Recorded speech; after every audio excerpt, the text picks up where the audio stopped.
In a world that's increasingly shifting towards sustainable transportation, electric vehicles are no longer just a niche market. They represent the catalyst for the shift across the entire auto industry. In this video, we'll look at some recent news from Chinese EV auto manufacturer NIO, a company that's positioning itself to reshape the future of EVs in the United States.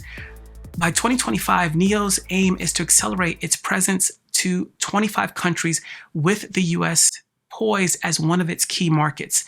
But what does it take for a brand to not just enter the market, but also succeed in the market? With a business model that does not focus on traditional domestic manufacturing, NIO US CEO Ganesh Iyer envisions a future where the company's China-built EVs will be found on American roads.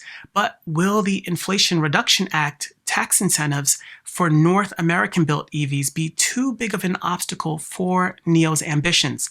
Hello, my name is Mark Weich. Thanks for checking out this video on cleanearth.io. Before we get more into the topic, I'd really appreciate it if you'd consider hitting that like and subscribe button. By doing that, you're really helping to improve what we do here, as well as grow our platform. Also, engagement matters, and we simply appreciate your support. Despite the financial attractiveness of US domestic production of NIO vehicles, NIO remains committed to importing its line of vehicles into the US. Strategic partnerships with Chinese suppliers and the complex logistics of establishing a US-based factory has driven NIO's decision. Yet, this path comes with its own set of challenges. Now, interestingly, some of NIO's luxury models exceed the price bracket for incentives regardless of whether the vehicle was domestically produced or produced outside the US. But how will this pricing impact their market appeal in a price-sensitive economy?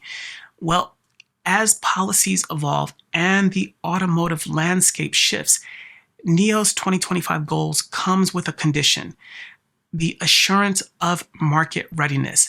With the founder of NIO, William Li, at the helm, NIO's trajectory is not just about selling cars, it's about really fitting into the larger picture of the broader EV landscape. Now, in Europe, the influx of Chinese EVs like BYD's Atto 3 has already begun to shake up the market. It is a blend of affordability and technology, and it has caught the attention of consumers and legacy automakers as well. Atto 3 left a favorable impression with us when we tested it in Munich, Germany earlier this year. Click on the related video link to see our driving review of BYD Atto 3. Now, let's shift our focus to another key consideration in NIO's plans, and that is tariffs. So for imports, the tariffs can significantly impact the final cost of a product, whether it's electric vehicles or otherwise. For NIO, entering the US market means facing tariffs, which would certainly inflate the prices of its vehicles, putting them out of reach for many American buyers. This is a stark contrast to the financial benefits available for EVs that are produced domestically inside the US. How NIO maneuvers this landscape could be pivotal to their success. Any price moves could be seen as anti-competitive and could draw scrutiny by US federal regulators. This is currently the case in Europe, where some Chinese EVs are enjoying immense success versus their domestic rivals. This has prompted the European Commission to investigate Chinese EV automakers and whether they are being supported by the Chinese government. Consumer perception also plays a role. Will the attractiveness of NIO's advanced technology and design outweigh the added cost? How much are buyers willing to invest also in a brand that's relatively new to them? As NIO maps out its plans to enter the US market by 2025, there are some key questions to consider. First, will tariffs influence the pricing of NIO's vehicles once they enter the market? Also, how will that affect NIO's market penetration? Then there's the question of US federal regulations. Will US regulators reconsider tariffs on Chinese EVs to really prompt or spark competitiveness or more competitiveness in the US EV market. So, what's your perspective? Would you consider buying an EV from a Chinese automaker? Also, what role do you think tariffs will play for an EV maker like NIO, as well as others who are looking to enter the US market?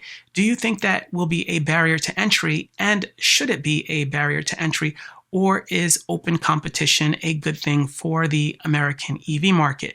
Now, there's auto manufacturers, giants like BYD, who currently have operations inside the US with their trucks and buses. They're selling those vehicles, and right now they have no immediate plans to sell passenger cars into the market. But once they do, should they face tariffs? So share your comments in the comment section below. So thanks for checking out this video. And again, be sure to hit that like and subscribe button for more updates like this from us. And we'll see you in the next video soon. Thanks.